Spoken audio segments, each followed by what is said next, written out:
base de toda conquista é o professor, a fonte de sabedoria, um bom professor. Em cada descoberta, cada invenção, todo bom começo tem um bom professor. No trilho de uma ferrovia, um bom professor. No bisturi da cirurgia, um bom professor. No tijolo da olaria, no arranque do motor, tudo que se cria tem um bom professor. Um sonho que se realiza, um bom professor. Cada nova ideia Tem um professor. No que se aprende, o que se ensina, Professor. uma lição de vida, uma lição de amor. Na nota de uma partitura, do projeto de arquitetura. Em toda teoria, tudo que se inicia, todo bom começo tem um bom professor. Tem um bom professor. Olá, professores que ensinam matemática. Tudo bem com vocês? Aqui é o professor Márcio Urel, da Universidade do Estado do Mato Grosso, a Unimat, campus de. Estamos aqui para apresentar para vocês uma pessoa muito querida que vai estar fazendo uma palestra no primeiro encontro nacional online de professores que ensinam matemática. Seja bem-vinda, professora doutora Regina Célia Grando, que é uma grande amiga, uma grande parceira, sempre está junto e que nessa manhã vai nos honrar com a palestra Ludicidade no Ensino de Matemática na Educação Infantil.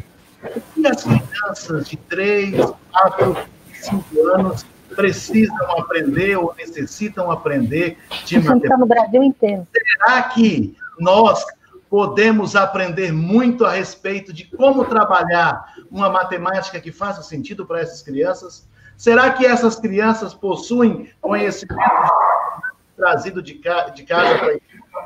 A nossa convidada especial dessa manhã, a querida Regina, estará conosco. Bom dia, Regina! Bom dia, Márcio. Bom dia. Tudo bem? Como Tudo estão bem? vocês? Nós estamos todos bem aqui no Mato Grosso, Regina. Você sabe que você é de casa, apesar de estar em Santa Catarina, você é de casa. Os professores que ensinam matemática aqui de Barra do Bugres, de Lucas, de todo o estado do Mato Grosso, te aprecia muito no seu trabalho, a maneira como você trata essa questão que é toda especial, que é o ensino de matemática na educação infantil. Regina, sinta-se em casa, você será sempre uma convidada ilustre e especial aqui na Universidade do Estado do Mato Grosso. Fique à vontade, eu tenho certeza que nós teremos uma manhã muito formativa e quero dizer para você que já está aí, mais de 50 pessoas nesses primeiros 3, 4 minutos. Faça a sua pergunta, faça o seu comentário e no final nós estaremos dialogando e retransmitindo a pergunta para a professora Regina. Regina, um abraço, querida. Fica à vontade. Obrigada, Márcio. Olá, bom dia a todas e a todos. É sempre muito bom estar aqui, abrindo as portas da minha casa. Meu marido já veio dar bom dia para todo mundo aqui. Márcio, muito obrigada pelo convite. Eu queria começar, além de agradecer essa participação, parabenizar a iniciativa. Eu sou uma grande defensora, né, desse espaço de formação docente que vocês aí, de alguma maneira, fazem tão bem feito, né, em Lucas, em Barra de Bugres e toda a região aí do Mato Grosso. E acho que vocês acertaram o pé muito no sentido de propor esse evento, né? A gente vai ter aí um evento maravilhoso com tantas pessoas podendo, né, que pesquisam, que estudam, que teorizam, e poder ter esse diálogo com o professor é fundamental, né? É fundamental para que as nossas pesquisas elas cheguem na sala de aula e, ao mesmo tempo, né, que essas práticas de vocês realimentem os nossos desejos de novas pesquisas. Então, que a gente tem aqui um momento de troca. Acho que isso é o que é mais importante, né? Essa troca. E então eu já começo parabenizando muito pela iniciativa. E já que a gente vai falar de educação infantil, né? Eu venho defendendo muito nesse espaço. Acho que ouvir o professor Ubiratã agora foi um privilégio. Sempre somos privilegiados de ouvi-lo, né? Uma pessoa que ele fala tanto de humildade, mas ele é tão humilde no sentido de compartilhar o seu conhecimento e de discutir um pouco esse momento que a gente está vivendo, né? Então, já que vamos falar de educação infantil, quantas bizarrices nós estamos vendo nessa pandemia, de pessoas tentando dar aula remota para a educação infantil. Eu espero que a minha palestra seja inspiradora no sentido de pensar o quanto que a gente não tem que propor que essas crianças brinquem, né? E os professores, em vez de estarem sobrecarregados, inventando atividades e mais atividades para serem propostas, que possam ser parceiros dos pais, né? Orientando nessa brincadeira e que ocupem o seu tempo com formações desse tipo, né? Porque eu entendo que esse evento ele é um grande processo formativo para os professores aí das escolas. Por que não aproveitar esse momento para ser um processo formativo para os professores? Então, eu vou agora para a apresentação, para a gente falar de ludicidade em educação matemática na educação infantil.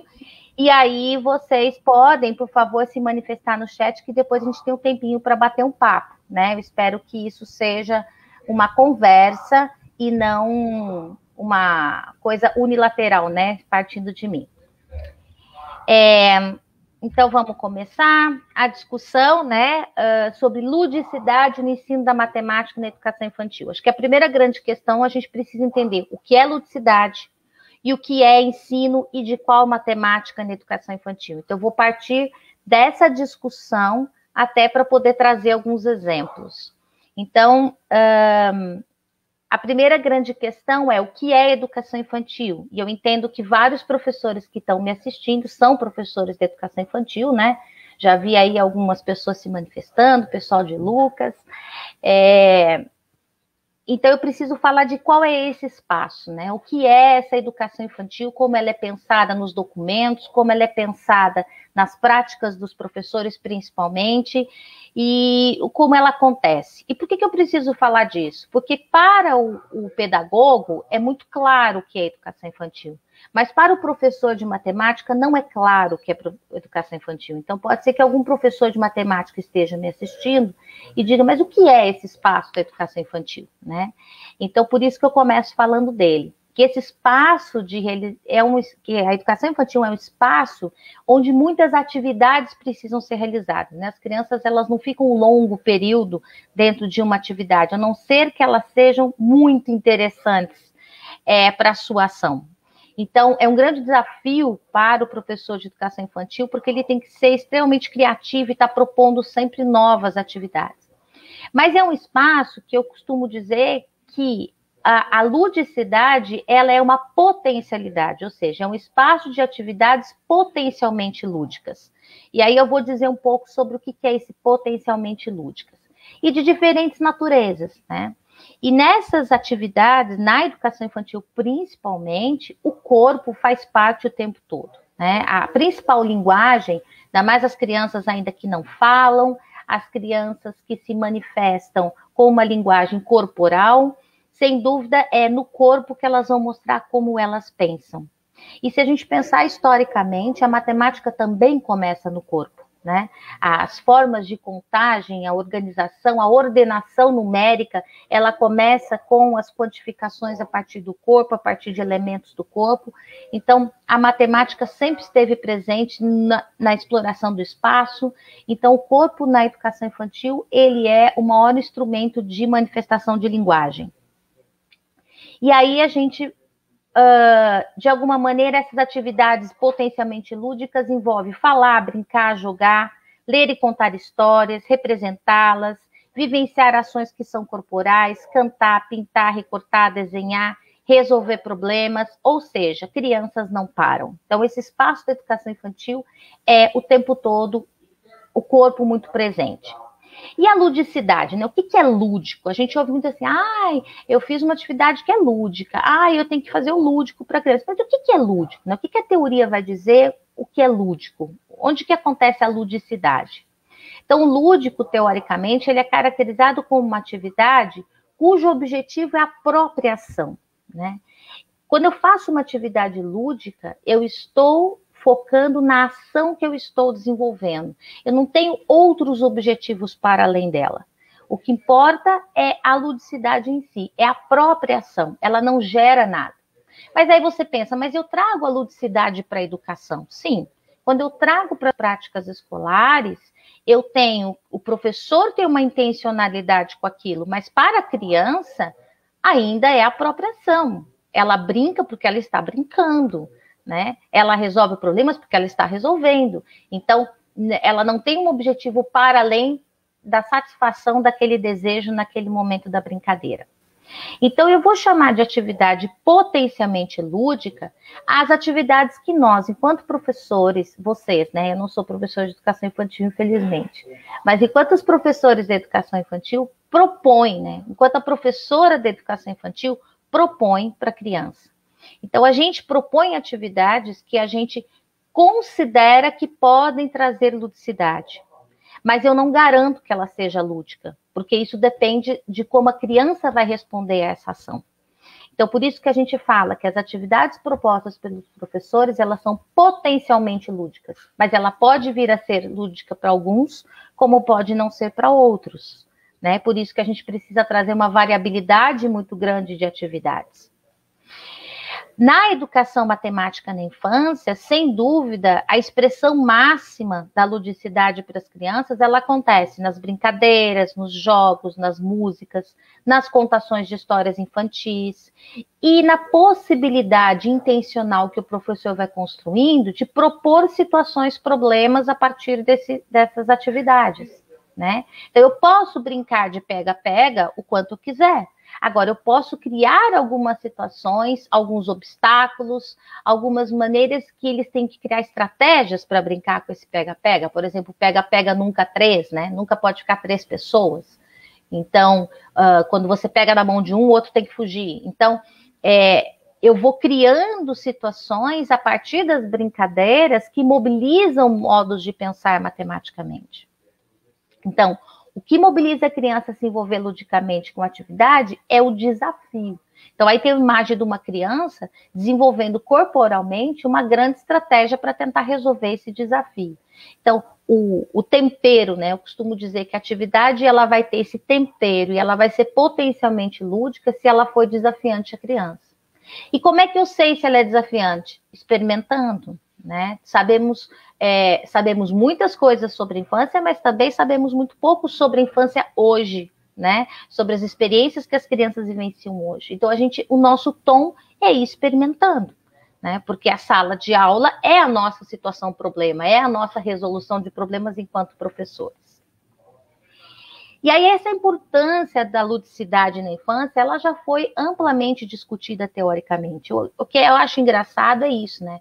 Já temos tanta teoria produzida sobre que a principal atividade para o desenvolvimento infantil, a atividade principal da criança, né, segundo Leuchév, o que ela efetivamente faz para se desenvolver é a brincadeira. E por que damos tão poucos espaços? Ou então por que essa brincadeira vai se perdendo, né? Para uma antecipação de didatização, de escolarização, como no ensino fundamental. Lembrando que o último ano, por exemplo, da educação infantil, com o fundamental de 9 anos, ele passa a ser o primeiro ano. E em vez da gente contaminar o fundamental 1 com as práticas de brincadeira e de jogos e de ludicidade da educação infantil, a gente antecipou a escolarização no fundamental de 9 anos. E isso, a escolarização sistematizada que tinha no fundamental 1. E isso é muito triste, né? Porque as crianças perderam um ano do seu espaço de livre pensar, de brincar e de jogar. Se isso não é garantido, lógico, não estou generalizando. Então, a brincadeira é essa possibilidade. Por que ela é importante para o desenvolvimento? Porque ela é a possibilidade das crianças imaginarem, né? Delas anteciparem soluções, levantarem hipóteses. É na brincadeira que elas conseguem antecipar o que pode vir a acontecer, que elas pensam fora da ação em si, né? Então, por isso que a brincadeira, por conta de envolver esse processo imaginativo, ela implica em desenvolvimento. Então, pela brincadeira, as crianças vão satisfazendo os desejos que elas têm, de fazer certas ações que elas não podem. Então, elas querem dirigir um carro, elas não podem, então elas brincam de dirigir o carro. E quando elas brincam, elas vão aprendendo sobre certas habilidades, conhecimentos, ideias, e resolvendo problemas que a ação traria, mas que ela não pode experimentar no real, então ela experimenta na brincadeira. E aí essa teoria vai suportar a ideia mesmo de que o quanto a brincadeira e o jogo, eles criam essa zona de desenvolvimento proximal, ou zona de desenvolvimento eminente, né, pela tradução mais recente, essa possibilidade dele ser um pouco mais do que ele é, né, e que leva a esse desenvolvimento. Então, a questão da ludicidade, ela está bem caracterizada e definida na teoria, e aí a gente precisa ver isso acontecer nas práticas, né. Hoje a gente tem uma ampla bibliografia que dê suporte a isso, né? Que tragam situações que discutam essa teoria articulada prática. Então, eu só trouxe aqui alguns exemplos. Então, e eu só trouxe livros, né? Nós temos ainda uma vasta bibliografia de artigos, de capítulos de livro. Então, eu só trouxe livros aqui que vão dar sustentação a essa articulação teoria e prática, né? Esses livros aqui, todos que eu trouxe para vocês, eles discutem teoricamente o jogo e a ludicidade, mas eles articulam também com situações práticas. Eles olham para as práticas para ver essa questão acontecendo. Então, hoje a gente tem uma bibliografia muito grande. Eu me lembro quando eu comecei a estudar jogo, lá em 1989, 90, alguns de vocês nem tinham nascido, e a gente não tinha, né? Eu me lembro que saiu esse primeiro livro da Kishimoto, Jogo na Educação Infantil, nossa, era um achado, né? A gente não tinha uma grande bibliografia. Hoje a gente tem uma vasta bibliografia que pode nos ajudar a trazer ideias, sugestões, né? Saber analisar, e a teoria vai me ajudar a analisar se aquele jogo realmente, de alguma maneira, vai possibilitar um pensamento matemático, se ele é desafiador, se ele não é. Então, é essa teoria que vai dando essa sustentação para as nossas práticas. Então, o que a gente precisa saber quando a gente fala, né, de jogo, ludicidade, educação infantil e matemática? Primeiro, isso é muito importante, que a natureza do conhecimento matemático presente nas práticas da educação infantil não é aquela matemática sistematizada que a gente tem lá na educação, no Fundamental 1, 2, médio e assim vai. Isso é uma coisa muito importante, porque as pessoas às vezes querem enxergar aquela matemática sistematizada nas práticas da educação infantil, sem esquecer que tudo é um processo de construção. Eu preciso experimentar situações na educação infantil que me levem a ideias, conceitos, noções, modos de pensar matematicamente. Não vai estar aquela matemática sistematizada na educação infantil, né? É todo um processo de construção. Então, isso é muito importante. Eu discuto isso, inclusive, naquele texto que eu escrevi lá para o livro que saiu publicado, né, com as experiências dos professores lá de Barra de Bugres. Então, naquele capítulo, eu vou discutir muito isso. Qual é a natureza desse conhecimento, né? Segundo, ninguém vai parar de trabalhar com uma brincadeira, com um jogo, com uma atividade para dar aula de matemática, né? Isso não existe na educação infantil. As ações pedagógicas, elas são todas interdisciplinares. Talvez o período que a gente efetivamente consegue, né, da escolarização, mais acontecer genuinamente a interdisciplinaridade é na educação infantil, né? Ninguém fala em ensinar conteúdos estanques dentro da educação infantil. Os conhecimentos, eles vão acontecendo do ponto de vista da produção das ações, dos projetos que vão sendo desenvolvidos. Então, o objetivo não é ensinar matemática na educação infantil, mas reconhecer nas ações das crianças movimentos de pensamento matemático na infância. Então, é muito mais o professor que reconhece do que a aula de matemática para a criança, né? Então, ela vai também entendendo que a matemática e todas as áreas de conhecimento, elas estão articuladas, né? Então, ela não vai enxergando essa coisa separada. Então, os conhecimentos matemáticos, eles vêm trazendo justificação, eles vêm trazendo possibilidade de olhar para aquela atividade e tentar resolver problemas. Então, para poder sustentar, né, essa discussão de ludicidade, de educação infantil, de jogo, de brincadeira, eu trago algumas experiências até para ajudar a gente a enxergar como é que essas coisas acontecem. Quando a gente fala do conhecimento matemático, é muito comum, né, as pessoas acharem que a primeira coisa que eu tenho que trabalhar com matemática, porque há uma concepção de que matemática é número, né? Então, eu preciso trazer número para as crianças, né?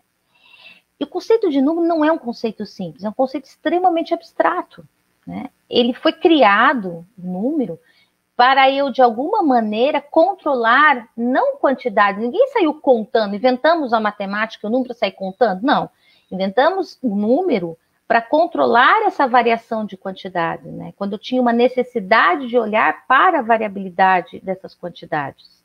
Então, é para isso que a gente vai criando o número. Então, não faz o menor sentido eu começar na educação infantil achando que matemática é número e começar a contar coisas. Para que eu estou contando, né? Então, eu vejo muito práticas, por exemplo, na educação infantil. Eu vou escrever o nome da criança, eu vou contar quantas letras tem. Tá, para que você está fazendo isso? Porque ele tem que aprender número. Mas qual o sentido de contar as letras? Eu quero ver um número que é maior que o outro. Então se eu quero comparar, se eu quero olhar para variabilidade, aí sim. Agora, só sair contando quantas letras tem meu nome não faz sentido, né? O que significa isso? Eu quero ver quantas crianças vieram hoje, quantas não vieram. Sim, então eu estou olhando a variabilidade, isso faz sentido. Agora, sair contando coisas não faz sentido. Então, eu preciso entender que esses conhecimentos matemáticos, eles entram para dar sentido a algumas práticas que eu vou fazer. Como em uma quantidade grande de jogos, que sejam, por exemplo, boliche. Boliche é um jogo riquíssimo para trabalhar na educação infantil inteira, né? Porque eu posso, num primeiro momento, só trabalhar com as quantidades de garrafas que eu derrubo, a maneira de dispor as garrafas para poder jogar. Depois eu posso colocar pontuações nessas garrafas. Eu cheguei até a ter uma aluna que pôs pontuações negativas, tirava em vez de ganhar, então eu derrubava a garrafa, mas valia menos. Então, assim, eu posso explorar muito o boliche. Cansei do boliche, eu posso pôr bola na lata. Cansei da bola na lata, eu posso jogar argola. Cansei da argola, eu posso fazer pescaria. Ou seja, eu tenho uma infinidade de atividades que eu posso fazer e fazer nessa variabilidade onde o número faz sentido. Saber quantas garrafas eu derrubei faz sentido, percebe? Saber quantas latas eu derrubei, se as latas têm pontuação, faz sentido, argola, que lugar que caiu. Então, o número é a contagem dessa pontuação. Então, o número como quantidade aí faz sentido. Percebam? Eu não saio contando qualquer coisa. Então, às vezes as pessoas acham que porque a criança conhece a musiquinha e sabe cantar, ela sabe número. Não. Ela está aprendendo sobre uma sequência numérica, ela está organizando, mas ainda tem um longo caminho para compreender número. Porque número é um conjunto de coisas. Número é quantidade, número é ordem, número é medida, número é código. Então, eu preciso ver se tudo isso está sendo construído com as crianças, né? Então, é um processo de construção. Se não é o número, talvez, que é o mais importante na educação infantil, qual conhecimento é mais importante? Sem dúvida, para crianças pequenas, que nessa criança de 12 anos, a exploração lógico-espacial, geométrica, das formas, da movimentação no corpo, no espaço, é a primeira matemática que eles mais desenvolvem, né? Porque eles se deslocam nesse espaço, eles se movimentam, eles estão fora, eles entram dentro da caixa, eles entram dentro de um bambolê, eles entram... Ou seja, as relações lógico-espaciais são as primeiras a serem desenvolvidas. Então, não pense que quando eles estão manipulando essas formas, ou mesmo rolando, né, diferentes maneiras de exploração do espaço, eles não estão trabalhando com o pensamento matemático. Lógico que eles estão. Matemática não é só número. Aqui um exemplo de uma atividade que eu gosto muito, eu já mostrei várias vezes essa atividade, mas por que eu gosto tanto dela, né? Porque às vezes o professor diz assim, mas eu preciso de muitos materiais, né? Embora na atividade anterior vocês tenham visto, era uma corrente, um cone, né? Parece um cone, daqueles de linha, né? Carretel de linha. Embora eu tenha essas sucatas para eles manipularem e tal, às vezes a gente fala assim, mas eu não tenho acesso a tantos materiais. Será que é o material que eu preciso? Será que eu não posso usar o material do meu próprio corpo? E essa atividade é isso. A professora, intencionalmente, uma atividade potencialmente lúdica, ela levou as crianças para brincar com bolas num determinado campo de futebol com uma grande caixa. Então, a caixa era só para levar as bolas. Assim como vocês têm práticas de levar os brinquedos dentro de caixas. E é interessante porque esses brinquedos, muitas vezes, a gente não sabe que está trabalhando muita matemática ao tirar e colocar os brinquedos dentro da caixa. a gente está trabalhando toda uma ideia de espaço que ocupa, né? E de posição desses objetos dentro da caixa. Isso já é muita matemática. Então, essas crianças foram brincar com as bolas, e aí eram bolas de diferentes tamanhos, e aí elas iam rolando essas bolas. Só que num determinado momento, eles olham para a caixa, né? E a caixa não fazia parte da brincadeira em si, né? A professora tinha pensado em várias atividades a serem feitas com as bolas no campo. Mas, de repente, né, aquela atividade vira uma brincadeira com caixas. Crianças gostam muito de caixas, principalmente entrar dentro das caixas. Então, isso é um exercício muito legal, porque eu saio de um espaço amplo ao qual eu ocupo e vou para um espaço reduzido. E sentir essa limitação desse espaço é um exercício muito interessante, né? Eu vou formando essa ideia de espaço na criança. E aí, então, essa criança resolve colocar as bolas dentro da caixa. E rapidamente essa atividade vira coletiva, né? Então, às vezes a gente fala assim, a criança brinca sozinha. Não, a ideia de corporalmente, a linguagem corporal que ela passa para os outros é, vamos colocar as bolas dentro da caixa. Né? A hora que ela começa a colocar as bolas e as crianças entram nessa brincadeira junto. Então, a ideia da brincadeira era colocar as bolas dentro da caixa. E as bolas de diferentes tamanhos. Então, rapidamente, isso vira uma brincadeira e elas vão colocando essas bolas, e aí a grande intenção é fechar essa caixa. É óbvio que a gente olhando já percebe um problema de capacidade, né? Que as bolas não vai dar para fechar. Mas eles ainda precisam experimentar. A gente, enquanto adulto, às vezes é muito ansioso, né? A gente quer dar resposta para a criança. Ah, não, isso não pode. Então, o legal, professores de educação infantil, eu aprendi isso, né? A respeitar um pouco mais o tempo da criança. A gente sabe que não vai dar para fechar, mas ela tem que perceber isso. Ela tem que experimentar. E é experimentando que ela vai tentando resolver o problema. Então, eles vão tentar fechar e eles não conseguem. E é a hora que o professor deixa para ver como é que eles vão tentar resolver o problema, né? Então, muitas bolas e a caixa não fecha. Aí eles até tentam subir em cima, tal, para tentar de todas as formas, de alguma maneira, encaixar. Como eles não conseguem, a gente sabe o que vai acontecer, né? Crianças da educação infantil fazem isso. Bom, então vamos tirar as bolas. E aí você diz assim, eles vão tirar algumas e fechar. Não. As crianças da educação infantil, elas tiram todas as bolas para depois colocar de novo. Então, essa lógica que está sendo construída, né, não é óbvio. É óbvio para a gente tirar só algumas. Mas eles ainda não desenvolveram essa ideia. Então, eles vão tirando todas as bolas para depois eles recolocarem, para eles tentarem fechar a caixa. Então, precisa respeitar esse movimento de pensamento. É possível, professor, nessa hora, chegar e falar, olha, mas será que precisa tirar todas? Mas, às vezes, se a gente faz essa intervenção, a gente estraga o movimento deles, né? Eles precisam experimentar que isso aconteça. E aí eles vão para a segunda tentativa e eles acabam fechando a caixa. Então, o problema deles estava resolvido. Que problema? Que a professora propôs? Não. O problema que eles mesmos criaram e corporalmente foram se comunicando, né? E percebendo onde eles queriam chegar. É possível que a gente pense, a brincadeira acabou, né? O Leontiev vai falar isso, né? Quando a criança para o objeto e você fala assim, quando ela pega, por exemplo, uma caneta e brinca de aviãozinho, e aí ela põe em cima da mesa, você fala assim, pega o seu aviãozinho. Ele fala, não, isso é uma caneta, porque ela só é avião na brincadeira. Né? Então, quando é que para uma brincadeira? A gente também lê isso corporalmente com a resposta das crianças. Então, as crianças não pararam por aí. Elas resolveram entrarem dentro da caixa. E elas desenvolvem uma lógica muito importante, que é o e se? E se agora a gente entrasse dentro da caixa? Isso é um conectivo importantíssimo do ponto de vista lógico, né?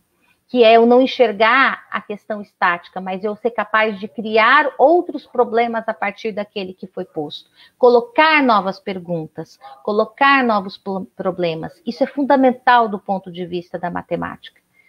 Eu vejo muitas práticas, por exemplo, vou dar um exemplo com a educação estatística, né? Constrói-se o gráfico lá do animal preferido. Acabou, construiu o gráfico. E a exploração desse gráfico, né? Por que não discutir? E se chegasse uma nova criança na escola que gostasse de papagaio? Né? O que ia acontecer com esse gráfico? Ia surgir uma nova linha? Ou já tem alguém que gosta de papagaio? E isso ia aumentar a coluna? Então, essas discussões são fundamentais. A gente tem que possibilitar um modo de pensar que a matemática ela não é estática, né? Ela tem a sua dinamicidade. Então, as crianças disseram, e se eu entrar na caixa junto com as bolas, né? O que vai acontecer? Será que a caixa vai fechar? Eles adoram entrar, né? Eles estão quase matando a coitada criança aí dentro, mas eles adoram essa brincadeira de entrar em caixas e fechar, né?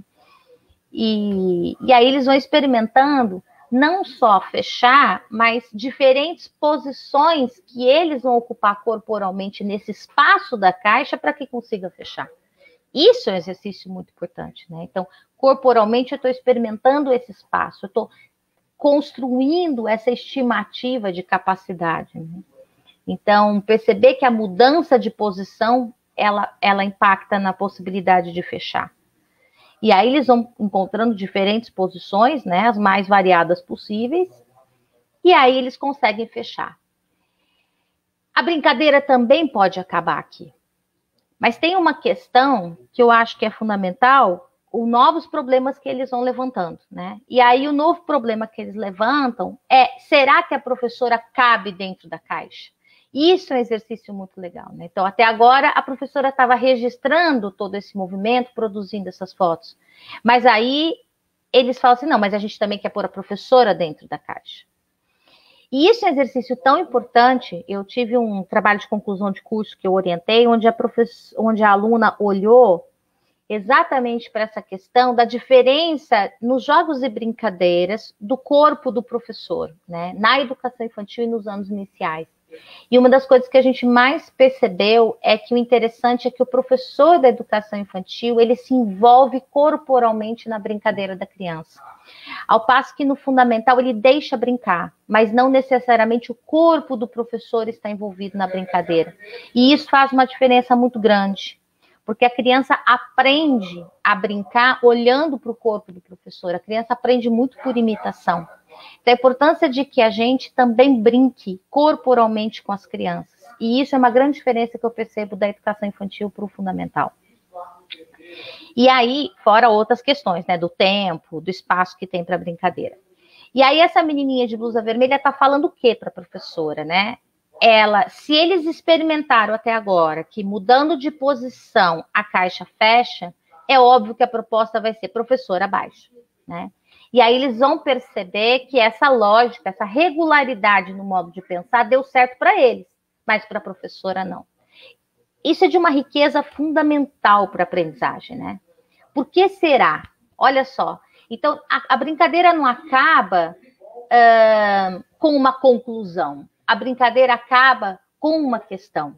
Por que será que a professora não entrou? E não coube. E tudo bem. Tudo bem que acabe com uma questão, porque vão ser outras experiências que eu vou começar a perceber por que cabe. Então, aquela lógica que estava dando certo não deu certo aqui. Então, eu vou buscando uma regularidade no modo de pensar e aqui eu percebo que não dá, esse padrão não dá certo. E fica uma questão, a atividade não precisa acabar com uma resposta conclusiva, ela pode acabar com uma pergunta, né? Esse é o pensamento abdutivo que a gente fala em matemática. É levantar questões, é a possibilidade de levantar questões. Então, o que a gente aprende olhando com essas crianças, né? A gente aprende a possibilidade de elaboração e compreensão e resolução dos problemas, porque eles que criam os problemas conforme vão brincando. As hipóteses que vão sendo levantadas, o processo todo de experimentação, como eles experimentam corporalmente as suas possibilidades de resolução. Como eles fazem analogias, né, de uma situação para outra, como eles coletivamente resolvem os problemas, mesmo crianças que não falam, eles já percebem quais são os problemas. E essas manifestações do modo de pensar matematicamente, né, as noções de espaço, capacidade, o movimento e a lógica que vai estabelecendo. Então, esse conjunto de situações aconteceu só com essa brincadeira. Aí você fala assim, eu estou ensinando matemática para as crianças. Não. Eu propus uma situação intencionalmente, né, planejada pelo professor, que era brincar com as bolas, e que a ludicidade acontece para algumas crianças, percebo que não são todas as crianças que se envolvem com a atividade, algumas ficaram brincando com as bolas, então para algumas aquilo foi uma atividade lúdica, para outras não, necessariamente, aquela atividade de colocar as coisas dentro da caixa, e elas vão aprendendo matemática, né? Elas vão desenvolvendo esse conhecimento matemático a partir dessas experiências. Então é isso que a gente faz, a gente não para dar aula de matemática, mas a matemática acontece. E aí a gente tem uma infinidade de jogos, eu já falei para vocês de vários, e eu gosto muito da bolinha de gude, né, que são essas bolinhas, porque elas encantam muitas crianças pela cor. É óbvio que se as crianças são muito pequenas, não vai brincar com bolinhas de gude, porque elas vão engolir, né, mas para as maiores já é possível trabalhar. E o jogo de bolinha de gude, ele pode ter toda uma ação intencional do professor, né? Desde aprender a jogar, escrever as regras do jogo, representar essa brincadeira por meio de desenhos, né? E olhar para esses desenhos, perceber elementos matemáticos ou não que vão aparecendo nesses desenhos, né? Quantidades. Ela não precisa escrever o número 3, mas ela pode dizer o 3, ela pode desenhar o 3, o espaço da brincadeira, o exercício de pegar uma brincadeira que aconteceu no espaço grande, coletivo da quadra e colocar numa folha de papel, já é todo um pensamento proporcional que eu vou organizar para caber nessa folha de papel. Então, os elementos que vão aparecendo, por exemplo, Guilherme, as setinhas, né? Então, eu tenho que mostrar qual é o sentido que a bolinha está rolando. Então, eu já vou trazendo um elemento a mais nesse espaço ao qual eu ocupo, mas a organização nesse espaço, a orientação, desculpa, não organização, a orientação nesse espaço, né? Então, eu vou vendo vários elementos nos desenhos das crianças. As crianças dizem muito pelos seus desenhos sobre como elas estão pensando matematicamente as brincadeiras, a posição, né? E como é que elas, o ponto de partida, o ponto de chegada, e a gente consegue perceber isso pelos registros. A gente consegue perceber pela escrita dessa regra, né? Escrever uma regra de jogo não é um exercício fácil, porque ele envolve todo um texto, né? Um tipo de escrita que é um texto que tem que prever exceção, quando que acontece, ordem, né? Ordem das atividades. A gente não trabalha com rotina com as crianças. A regra do jogo também tem a sua ordem que precisa ser cumprida. Isso é um exercício importante matematicamente falando, e que o texto, né? O letramento, né? A leitura, ela sempre envolve também a matemática, nesses passos que eu preciso dar, ou quantas partidas, e existe muita matemática registrada por trás das regras. Eu posso construir tabelas, eu posso construir gráficos para comunicar os meus resultados e anotar essas situações, quando eu não ganhei nenhuma, né, bolinha, quando que eu não joguei, criar, negociar essas formas de registro, negociar a representação em tabela de dupla entrada, que não é um exercício fácil. E problematizar, né? Perguntar para as crianças. Em vez de ela dizer, olha, jogamos primeira partida, você fez tantos pontos, segundo tantos, terceiro pontos. Então, quantos pontos você fez no total? A professora não trouxe isso pronto. Ela vai negociando com eles. Quem que fez mais pontos? Mas é possível alguém que fez mais pontos numa partida não ganhar o jogo? Ah, porque envolve mais do que uma partida. Então, há toda uma conversa que é possível fazer para negociar a ação do jogo, percebe? Então, isso vai acontecer quando? Acontece pela problematização da professora. Então, o tempo todo ela vai levantando questões a partir do jogo. E ela vai propondo outros problemas de jogo. Aqui, por exemplo, trabalha com um conceito extremamente difícil para as crianças, na resolução de problemas, né? Diz que duas crianças estão jogando e que as bolinhas que as duas ganharam se misturaram, que eles lembravam que os dois estavam com 10 bolinhas juntos, a Júlia lembrava que tinha 4, então quantas bolinhas João tem? Isso é um exercício muito difícil, porque eles estão acostumados nas práticas escolares a fazer 6 mais 4, 10. Nunca eu tenho 10, um tem 6, um tem 4, quanto que o outro tem. Isso é um exercício muito difícil matematicamente para as crianças resolverem, né? esse princípio aditivo, né? Compreender esse sinal de igual não como resultado, mas o sinal de igual como uma equivalência do que está acontecendo.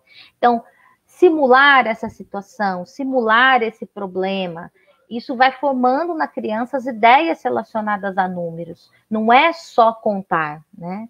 Mas, eu estou trabalhando com a contagem de pontos no jogo.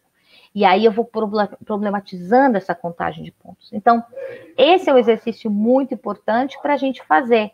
Jogar um jogo uma única vez na educação infantil contribui muito pouco para as práticas escolares. E eu preciso repetir muitas vezes, né? Eles até falam de novo. Sim, o mesmo jogo tem que ser jogado muitas vezes.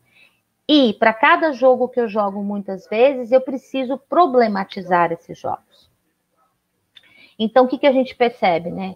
Ele é um problema de jogo, o professor sempre problematizador, há uma cultura de sala de aula de matemática na educação infantil que vai sendo construída, né? O tipo de ferramenta eu preciso olhar, o que foi? Um jogo que foi proposto aos alunos, e a ideia da acessibilidade, né? Hoje em dia a gente discute muito acessibilidade no sentido de eu me preocupar que todos tenham acesso a esse conhecimento matemático de alguma forma. Aprendemos de maneiras diferentes em tempos diferentes. Então precisamos garantir esse acesso à matemática para todos os alunos. A educação matemática, ela defende uma matemática para todos, e não para alguns que são escolhidos. É mentira que só alguns podem aprender matemática. Todos podemos aprender matemática. O que difere é a maneira e o tempo que a gente tem para essa aprendizagem. Então, uma preocupação que a gente sempre tem que ter, seja em qualquer escolarização, em qualquer tempo, é o ensino de uma matemática para o sucesso e não para o fracasso. Então, garantir essa acessibilidade de todos os alunos para a aprendizagem. Outra maneira de trabalhar com a matemática é por meio das problematizações em histórias infantis, né? Esse é um livro que eu gosto muito, que é o Guarda-Chuva da Professora, onde ele diz que um dia a professora chega na sala de aula com um guarda-chuva imenso, e as crianças ficam imaginando o que cabe embaixo desse guarda-chuva. Então, trabalhar a ideia grande e pequeno, o que é grande, né? O que é pequeno? O que cabe debaixo desse guarda-chuva?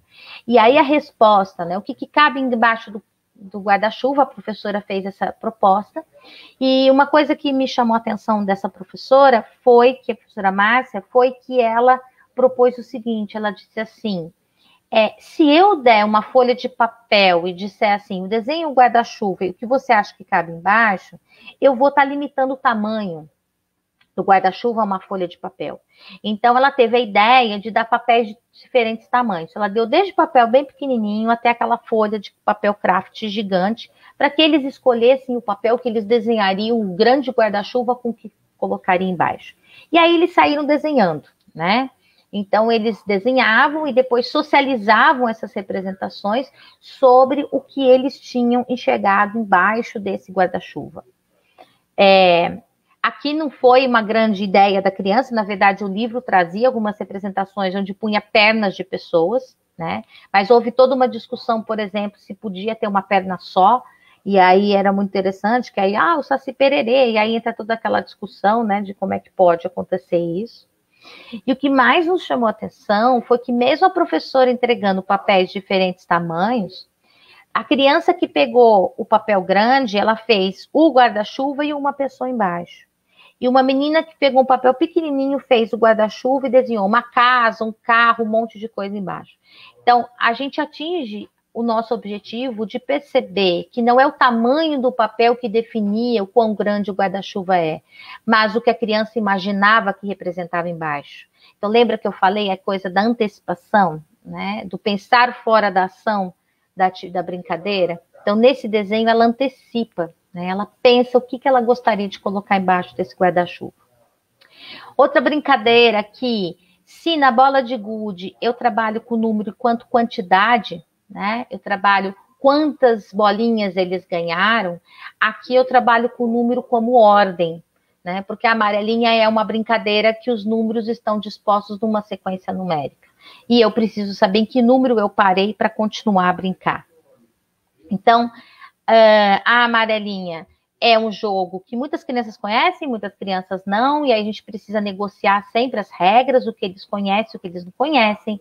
É possível o professor escrever as regras e todo um diálogo para a construção. Então, essa professora, ela vai brincar com crianças de 3, 4 e 5 anos, ela tinha uma turma aí multisseriada, que a gente chama, né? E aí ela propõe toda uma atividade intencionalmente planejada com a brincadeira de amarelinha. Então, ela ensina eles a brincarem, quer dizer, negocia as regras. Daí ela brinca de diferentes variações de amarelinha, escreve a regra do jogo. E então, ela propõe toda uma atividade pedagógica. Desenha a amarelinha, então pede para eles registrarem.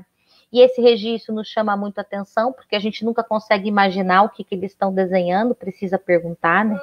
E aí as crianças dizem que, essa criança disse que, na verdade, o que ela representou foram as crianças em volta e a amarelinha estava no meio.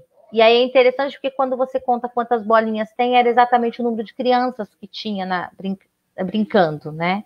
Então, percebam que os elementos numéricos, eles aparecem. Embora eu estivesse trabalhando com a amarelinha enquanto o número como ordem, o que foi mais significativo para essa criança foi quantas crianças em volta brincando de amarelinha. Essa criança, por exemplo, o que ele teve problema, né? Lembre-se o que ele ainda não aprendeu, né? Esse tamanho, né? O tamanho da brincadeira para representar numa folha de papel.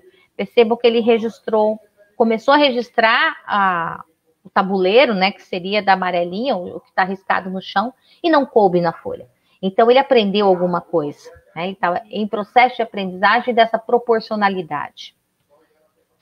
Então, se a gente vai olhando para os registros, né, o que a gente vai percebendo? Os elementos numéricos da brincadeira que foram valorizados. Mais importante do que o jogo, eram as crianças jogando. Eles representam muito eles dentro da brincadeira, mostram quem ganhou. Isso vai aparecendo e expressando essa quantidade, né? E o registro do menino, né, que a ocupação do espaço da folha não deu conta. Então, ele fez uma previsão, antecipou a imagem mental do que seria no desenho, mas não deu conta. Então, ideias relacionadas à proporcionalidade, à escala, que vai sendo, de alguma maneira, construída nesses registros. Mas a brincadeira da professora não parou por aí. Ela propôs uma coisa que é muito difícil a gente fazer nas práticas escolares em geral, que é o registro de planejamento. Geralmente a gente faz o registro após a brincadeira. Essa professora fez uma proposta muito legal, que foi um registro antes da brincadeira. Então ela entregou cartõezinhos com números de 1 a 10 e pediu para eles inventarem uma amarelinha que depois eles iam brincar. Já que eles brincaram de diferentes amarelinhas e conheceram diferentes amarelinhas, eles foram brincar com essas amarelinhas. E aí eles inventaram algumas. E aí eu já vou contando o que aconteceu. Por exemplo, essa é uma amarelinha que eles acharam muito fácil de pular, porque era só pular com 2 pernas, não tinha graça. Essa eles já acharam que era muito difícil, porque eles cansavam de ficar com uma perna só. Aí uma criança deu uma ideia, não sei se vocês estão percebendo ali, entre o número 6, né, que pôs uma criança, por quê? Porque uma criança deu a ideia de que até o 5 ia com uma perna, e no 6 mudava de perna e ia com uma outra perna, para não cansar. Então, percebam, eles já estão começando a dar ideias relacionadas à própria divisão, né? Ninguém está dizendo que está ensinando divisão para criança, mas ela aparece como uma solução na resolução do problema. E essa amarelinha, que foi muito interessante, que quando eles foram brincar, eles perceberam que do 1, 2, 3, 4, 5, eles conseguiam brincar. Do 5 para o 6, não, porque estava longe. E aí começou toda uma discussão, mas quem é que conseguiria pular essa amarelinha? Ah, a professora. Por quê? Porque ela tem a perna grande, né? Então, olha, eu estou saindo do número como ordem e estou pensando no número como medida, né? Então, o passo que ela vai dar. Então, eu vou construindo essa ideia de medida. E aí, não, mas não é só a pro, tem tal criança que é maior. Então, toda essa discussão acontece a partir dessa atividade de brincadeira que é da amarelinha. Então, o que a gente consegue perceber desse conjunto de atividades que a gente foi falando aqui, né? Sobre essas brincadeiras, sobre as maneiras de registro, sobre essa prática com a matemática, essa matemática acontecendo, o professor, em alguns momentos, intencionalmente construindo as propostas, outras elas acontecendo a partir da proposta da professora, mas percebam, sempre o desafio presente, né? Lembra que eu falei? Atividade intencionalmente que pode vir a ser lúdica e que traz um desafio.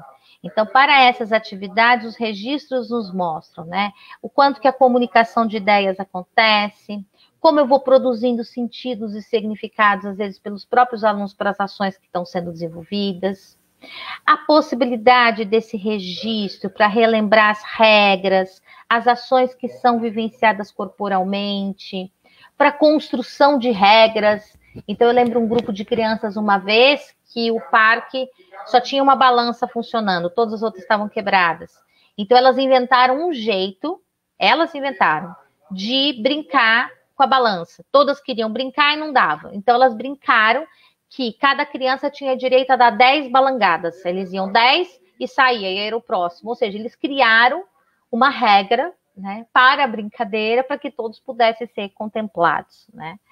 Então, como essas coisas vão surgindo a partir das necessidades, né? Elas vão dando sentido às ações. Compartilhamento de diferentes pontos de vista sobre a brincadeira. Então, quando eu socializo o meu registro, né, as crianças socializam os seus registros, eles vão mostrando diferentes maneiras de representar aquela ação vivenciada, e um vai aprendendo com o outro, né, nesse processo de socialização.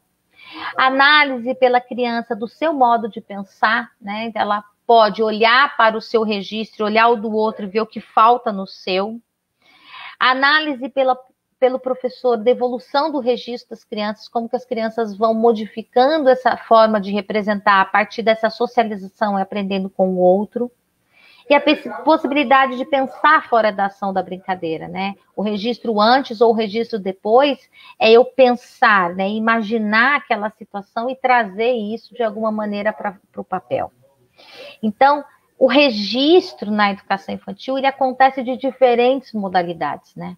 Ele é especificamente corporal, e para eu poder captar esse movimento corporal, o professor, um instrumento que ele dispõe muito são os pequenos vídeos. Eu sei que existe todo aquele problema do registro de imagem, mas se isso pode ser combinado, né, com os pais antes de ser esse material registrado não para divulgação, mas o registrado para o próprio professor acompanhar o movimento das crianças, isso é muito importante, né? É olhando para esses vídeos que eu vou conseguir, inclusive, fazer uma avaliação desse movimento de pensamento, porque muita coisa passa despercebida para as nossas ações.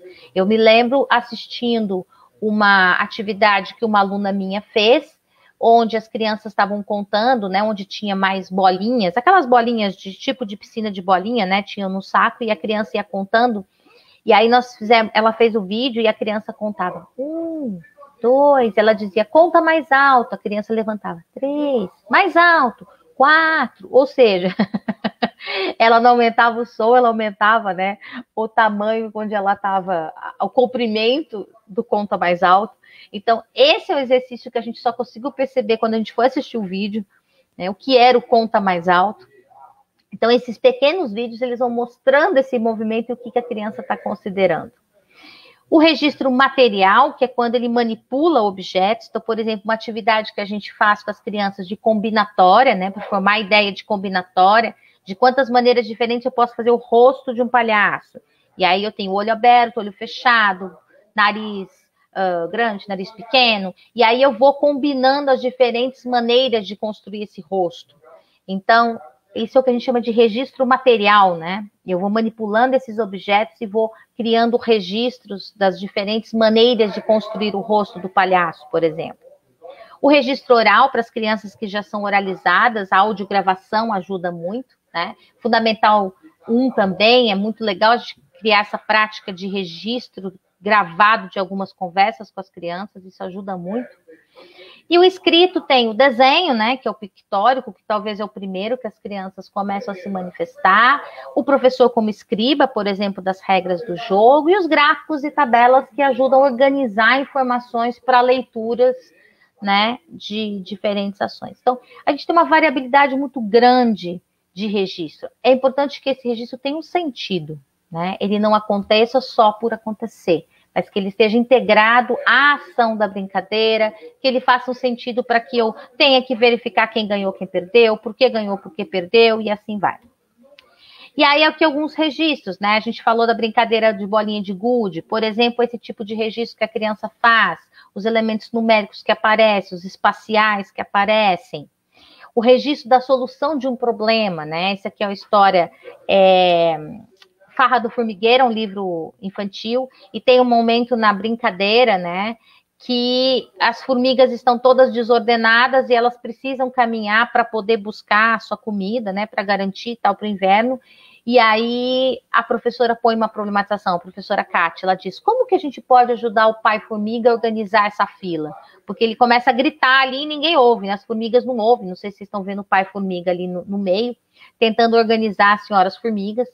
Então, eu coloco a criança no movimento de resolver o problema, né? Como é que a gente pode ajudar o pai ou formiga a organizar essa fila, né? Para que a família possa continuar o caminho até a fazenda, onde eles vão encontrar comida. E aí o registro da criança, não sei se vocês conseguiram perceber, mas a proposta da criança era colocar as formigas em ordem crescente. E aí é interessante porque a maneira dela mostrar que a formiga é maior ou menor é o tamanho da perna. Então, como os elementos, né, de medida vão aparecendo nesses registros, né, as estratégias que eles vão criando para mostrar. Aqui o registro de uma brincadeira, né, que é a marcha do jornal, isso está no livro da professora Kátia, inclusive, que vai fazer uma palestra para vocês.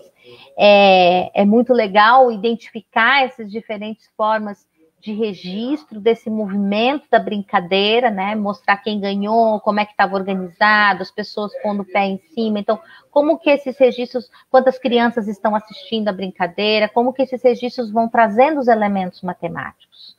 A tabela para mostrar o jogo de bolinha de gude, né? Quantas bolinhas eu tinha, com quantas que eu fiquei depois de jogar, então se eu perdi ou se eu ganhei. O registro gráfico, aqui teve criança que perdeu mais do que apostou, né? Então como resolver esse problema? Isso foi as crianças que inventaram, a professora Márcia que fez com eles.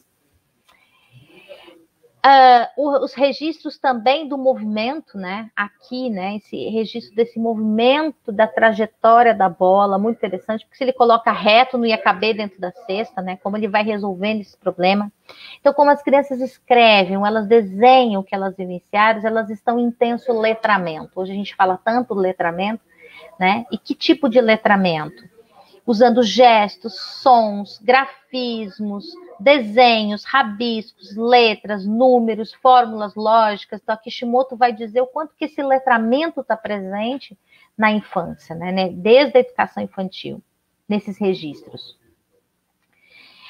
Outro tipo de registro, a resolução de problemas. Então, aqui no primeiro é muito legal, a professora Márcia também fez com as crianças a brincadeira das galinhas do seu Zé, um problema, e aí foi muito interessante, porque eles queriam desenhar a galinha de mão, né, não sei se vocês sabem, eu desenho uma galinha assim, usando a mão, e aí eram 5 galinhas e não cabia na folha, então o problema que era numérico passa a ser de espaço, de colocar 5 galinhas na folha de papel, então como o desenho também é um problema de resolução. A atividade do lado é aquele jogo das 4 cores, né, que eu sempre não posso criar ciladas, então eu tenho que só 4 cores pintar todo o meu desenho sem que cores iguais se cruzem, e aí é um problema, né? Essa brincadeira, o João Felipe cai numa cilada. Então, como que esse desenho representa esse movimento de resolução do problema? Então, o que que a gente percebe, né? Esse conjunto de atividades, o que que ela vai mostrando para a gente? Primeiro, que a comunicação e a socialização dessas diferentes situações, né, elas são naturais em contextos em que se respeita a criança e o direito à brincadeira, ninguém parou de brincar ou atrapalhou a brincadeira. A gente só deu o quê? Um olhar para essa brincadeira, colocando outras situações que possam trazer esse movimento de aprendizagem. Não é todo jogo ou toda brincadeira que eu vou fazer isso, mas eu posso escolher algumas, né, que também sejam possíveis dessa exploração. E como as crianças se envolvem, né? Aqui as crianças estão brincando aí com a contagem das tampas, como elas se envolvem nessa solução. Bruno vai dizer que saber dizer depende do saber fazer. E o saber escrever é o saber interiorizado para a criança. Então, aí vocês podem perguntar, mas por que o registro, Regina? É isso que o Bruno vai dizer. Porque quando eu vou para o registro, é um outro olhar de maneira diferente daquela ação que eu vivenciei. Então, falar sobre a ação é um tipo de registro, mas o escrever sobre aquela ação também é uma outra maneira, um outro olhar que eu vou dar àquela atividade. Então, isso é muito importante para o processo de letramento. O caminho para o letramento, ele requer experiências que, de alguma maneira, vão subsidiar esse fazer, quais estratégias criam essas condições para falar e para ter essa expressão gráfica e simbólica acontecendo, né? Então, esse letramento acontece por meio desse conjunto de ações. Então, essa escrita corporal, né? Essa representação material. Na educação infantil, o letramento ele acontece a todo momento na sala de aula. Então, a gente acredita e defende que essas experiências, elas começam desde a educação infantil e que elas encontram a sua expressão máxima nas brincadeiras e nos jogos. Por isso a ludicidade, né? Por isso o espaço para o lúdico. E para a gente finalizar, né, tem um artigo que eu, Bia e Celi escrevemos, que eu gosto muito, e aí a gente vai produzir alguma síntese sobre essa matemática na infância, né? A gente vai dizer, os jogos, as brincadeiras e a resolução de problemas, elas vão possibilitando esse desenvolvimento de conceitos matemáticos, né? Que direcionam a uma aprendizagem matemática que permite às crianças atribuírem significados, estabelecerem relações, estabelecerem analogias, ou seja, elas são capazes de mostrar algo além do que elas dão conta de fazer. A brincadeira e o jogo possibilita isso. Isso quem vai dizer é a teoria, não somos só nós. Mas as nossas práticas e experiências, e tenho certeza que as práticas de vocês, professores de educação infantil, também mostram isso. O trabalho com a matemática de educação infantil pode priorizar o processo de letramento matemático. Quando a gente fala letramento matemático, a gente não está adjetivando o letramento. Na verdade, o letramento ele acontece nas suas múltiplas dimensões. Eu estou só dizendo que também o matemático acontece, né? Que nesse processo de letramento a matemática também acontece e dá sentido a esse processo de alfabetização. E aí as crianças capitalizam as ideias intuitivas, nesse processo de ensino é capitalizar essas ideias intuitivas das crianças presentes nessas experiências para que elas possam vivenciar social e culturalmente essas ações que elas vão construindo. Então, é também devolver para a sociedade crianças que conseguem ter esse outro olhar matemático para as coisas que elas vivenciam no mundo. A linguagem infantil, as necessidades de desenvolvimento intelectual das crianças serão norteadoras do processo de exploração das ideias matemáticas. Então, eu preparo essas crianças para a experiência matemática nas práticas sociais e nas práticas futuras escolarizadas, envolvendo números, sistema de numeração, espaço, forma, medida, ideias sobre combinação, ideias sobre probabilidade, linguagem, é possível, é impossível, isso tem chance de acontecer, que essas palavras sejam apropriadas pelas crianças desde a educação infantil, e as ideias de estatística, né, de organização dos dados de diferentes maneiras. Então, o processo de ensino-aprendizagem, ele vai permitindo às crianças desenvolver e conservar, né, esse prazer e essa curiosidade sobre a matemática. Dizer que é lúdico traz prazer, não necessariamente, né? A psicanálise vai falar que há situações lúdicas que trazem também o desprazer. Então, não é a questão do prazer, mas é a questão do desafio, né? O quanto a criança se sente desafiada e o quanto ela se sente curiosa, né? Curiosa epistemologicamente, como diz Paulo Freire, o desejo de conhecer mais, de fazer novas perguntas. Então, mais importante do que a resposta são as perguntas que elas vão construindo. Então, essas são ideias que eu trouxe. Eu acho que a gente podia, não sei se a gente tem tempo ainda, Márcio, estou meio perdida aqui, na hora. Tem tempo, Regina, tem tempo, tem muitos comentários aqui, a gente vai conversar bastante ainda. Acho que a gente tem aí uns 15 minutinhos, né? Para fazer essa conversa. Regina, olha que bacana, em todos os momentos nós passamos sempre de 100 pessoas, nós temos agora 114 pessoas, mais de 200 comentários aqui, é porque as pessoas estão colocando o nome com o município para nós ir registrando. Legal, muito bom, muito bom. Não precisar formular link, nada disso. Entra aqui, coloca o nome, e aí o barato é que nós ficamos conhecendo as pessoas e dos lugares aonde elas estão participando conosco, né? Pessoas do Rio de Janeiro, pessoas de Campo Grande, né? Pessoas de Lucas do Rio Verde, bastante gente de Barra do Bugres também. Olha aqui, a Daniele está falando, muito interessante essas reflexões, gratidão pela partilha, muitas professoras dando bom dia aqui. Olha o que essa professora disse. Olha aí, Renata, veja como os campos de experiência se articulam entre si. Gostou dos exemplos que você trouxe, Regina? Nós estamos chegando aqui nas perguntas, viu, Regina? Vai se preparando. Vamos ver se eu sei responder, às vezes eu vou precisar de vocês, porque você sabe que eu não sou professora de educação infantil, mas a gente pode ir trocando aqui. Isso, interessante essa questão dos registros e da resolução de problemas, muito bacana isso. Uma professora disse, quando o professor compreende que uma proposta não precisa ter fim no mesmo dia, é libertador. A gente fica muito amarrado em cumprir aquela ementa, aquele objetivo explícito, sabe?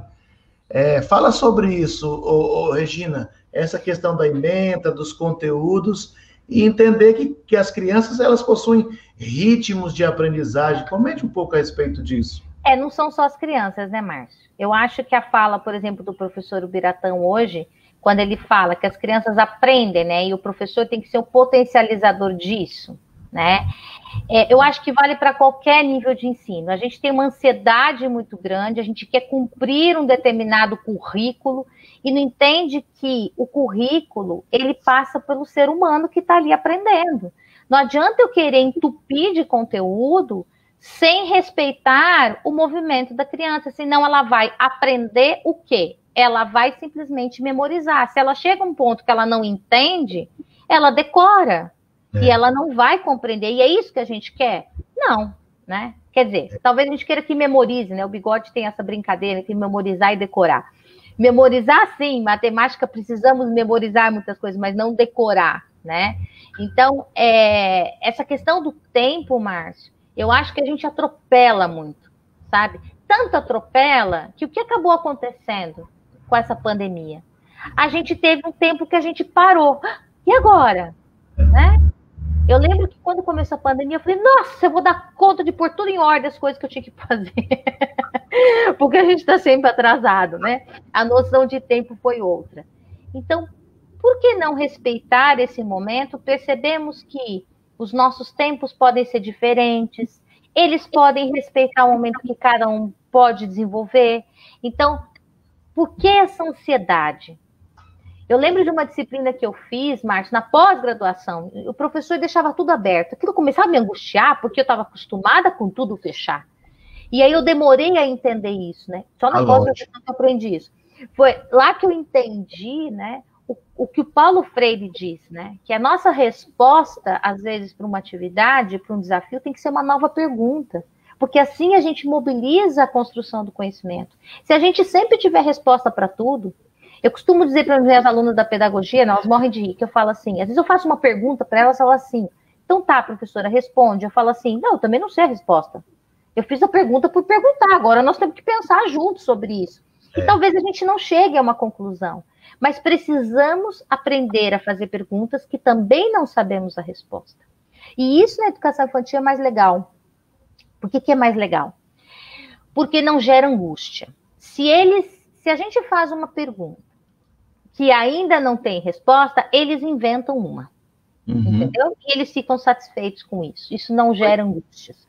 Curiosidade, Conforme eles vão crescendo, eles ficam um pouco mais angustiados com perguntas que não têm respostas, né? Então, a gente precisa fazer todo um trabalho para mudar a cultura de aula de matemática. Mas as crianças pequenas, nossa, quanta coisa que a gente pode perguntar, porque assim eles também vão perguntar. Então, às vezes a gente ouve muito isso. Nossa, como as crianças da educação infantil são criativas. Precisamos estudar o que é criatividade. Porque a criatividade, ela é vinculada ao conceito de experiências que eu tive, de vivências que eu tive. Então, a criança não pode ser mais criativa do que um adulto.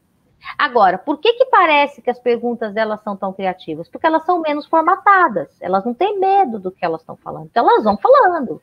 A gente não, a gente se segura, a gente naturaliza certos discursos e tem medo de fazer pergunta, né? Tem medo de enxergar de outro jeito, tem medo de questionar, aí não posso questionar, porque isso está posto. Então, acho que exercício nas aulas de matemática, de comunicação, de diálogo, envolve isso. Aprender a fazer perguntas. Agora, eu aprendo a fazer perguntas se o meu professor é um perguntador. Eu aprendo a produzir registros se o meu professor é um registrador. Né? A gente não pode querer que os alunos tenham, né, certas posturas e certas ações se nós, enquanto professores, também não somos assim. Te usou muito esse princípio, viu, Regina?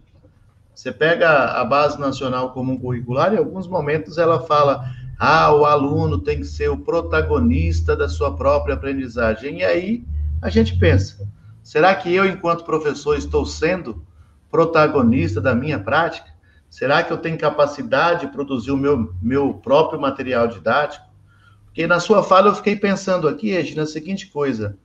Então, o que deve determinar o ritmo é exatamente se a criança está aprendendo, evoluindo ou não. Não é isso? Ou seja, são elas que vão dizer até que ponto eu vou cumprir a ementa. É isso que você está querendo dizer? Sim, mas eu não vou... também não estamos aqui defendendo um empirico-ativismo no sentido de, só se a criança quer ou deseja. Não, né?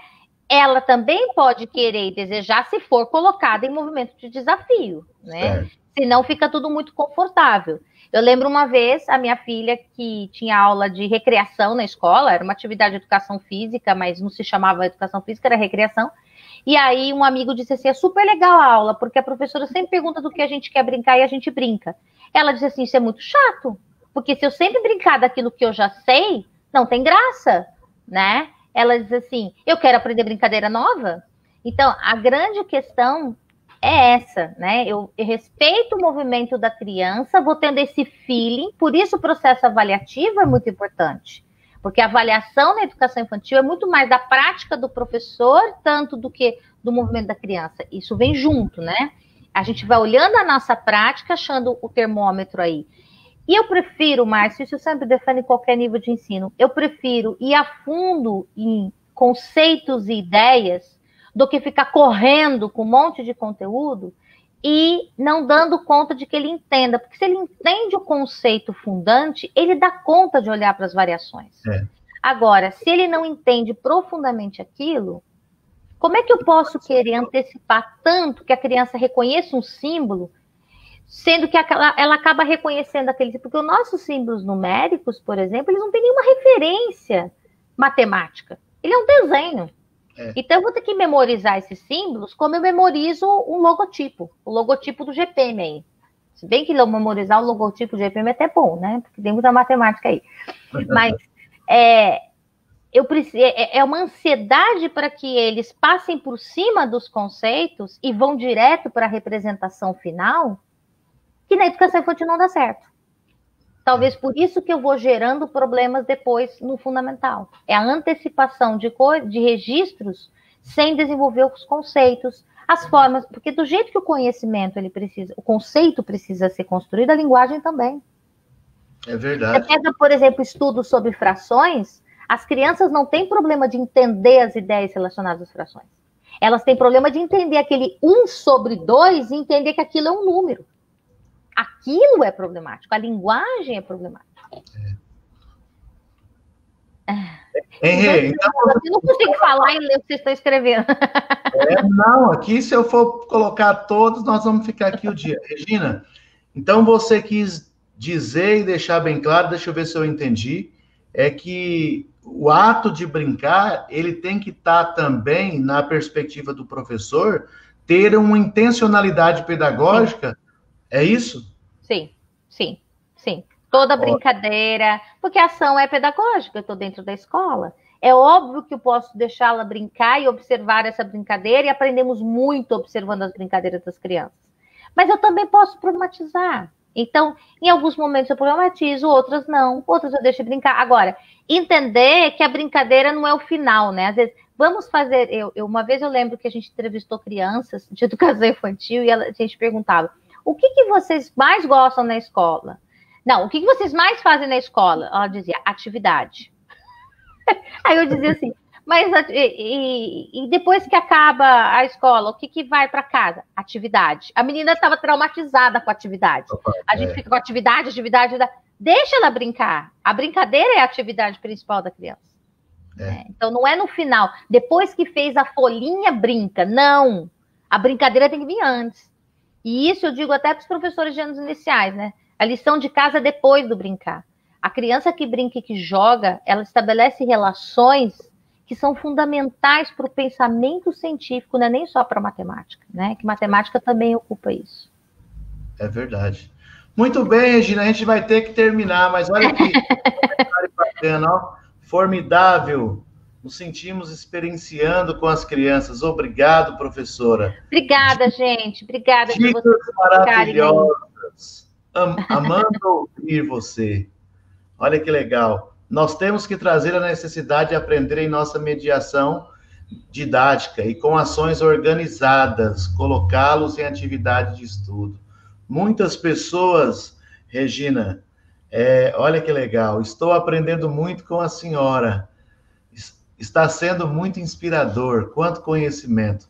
Isso que é bacana, viu, Regina? Saber que tem professores de diversos cantos do Brasil. Olha a professora Luciana, que trabalhou conosco lá no 13º Enem, que é lá de Barra do Garças. Sim, lembro da Luciana.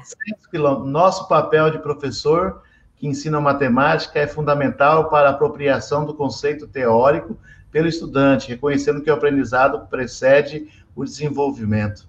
Muitas pessoas, Regina, dizendo muitas coisas aqui, parabenizando você, e eu, como um dos organizadores do evento, eu quero dizer para você que nós estamos muito honrados em tê-la conosco, uma pessoa que sempre é nossa parceira aqui, aqui na Unemate, aqui em Barra do Bugres, tá certo? Eu não vejo a hora de nós estarmos juntos novamente para comer um Paco Pizza. Ah, meu Deus, que delícia, adoro esse Paco Pizza. Fora, tá bom? Depois nós estaremos fazendo essa fala da professora Regina para todos os participantes do evento, vai ficar tudo disponibilizado nos anais. Isso é uma excelente aula para os cursos de pedagogia, nos cursos de pós-graduação, e escutando as referências que nós estaremos cada vez mais refletindo a respeito das nossas práticas e, consequentemente, estaremos aperfeiçoando. E no final, registrando as práticas, Márcio, para trazer, né? Várias pessoas escreveram coisas muito importantes aí, essas pessoas podiam agora se mobilizar a registrar. Oi, Léo! Beijo, querido. Saudade de você. Que as pessoas possam registrar e trazer as suas falas, né? Já que Léo está aí, Léo é um grande professor que traz suas práticas hoje, né? E doutor, e que tem toda uma trajetória e traz as suas práticas. Então, isso é fundamental, né? Que o professor aprenda a registrar suas práticas e trazer para eventos como esse. É muito verdade. Bem. É verdade. Muito Regina, obrigada, Márcio. Fica o nosso forte abraço. Beijo, querido. Beijo a você, sua família e todos os seus parceiros aí do GPM. Tá bom. Fizesse as suas considerações finais e mandando um abraço geral para todas as pessoas que estão aqui conosco. Tá joia. Então, gente, obrigada pela oportunidade e espaço de poder estar mais próximo de vocês, apesar da distância. Mas, por outro lado, essa ideia eu acho que desse encontro, né, virtual, ele vai fazer isso ficar para sempre na nossa vida, né? Hoje a gente, em termos de custo, em termos de tempo, em termos de tantas outras coisas, olha que legal, né? Quantos lugares a gente pode estar. E esse evento maravilhoso, que vocês têm grandes nomes da educação matemática, gente muito comprometida com a escola, com a sala de aula, né? Eu acho que o grupo soube escolher muito bem as pessoas que vão falar, são pessoas comprometidas com o professor, que sabem falar com o professor, né, que não vai chegar aqui e falar, olha, a gente faz assim que dá certo, não é essa a intenção, olha, é assim que os professores estão fazendo, tem coisa que é legal, tem coisa que precisa olhar. Então, eu estou muito feliz com esse convite, parabéns aos organizadores, acho que nós vamos ter uma semana riquíssima, vocês têm muita gente aí pela frente para ouvir, E obrigada pela oportunidade de falar da educação infantil, né? Eu acho que às vezes a gente da matemática esquece a educação infantil. E vocês têm valorizado isso, seja nas publicações, seja no trabalho com os professores. E a gente precisa tanto dar voz a essa educação infantil e a essa matemática em educação infantil. Joguem mais, por favor. Forte abraço, fiquem Beijo. Todos com Deus. Olha, 14 horas nós temos aqui na sala 1, tá bom? A palestra da querida professora Lourdes Onochique. Sim, aí ela vai falar melhor das resoluções de problemas, hein? Porque ela é minha referência. Um abraço, pessoal. Fiquem todos com Deus. Tchau, tchau. Obrigada, Márcia.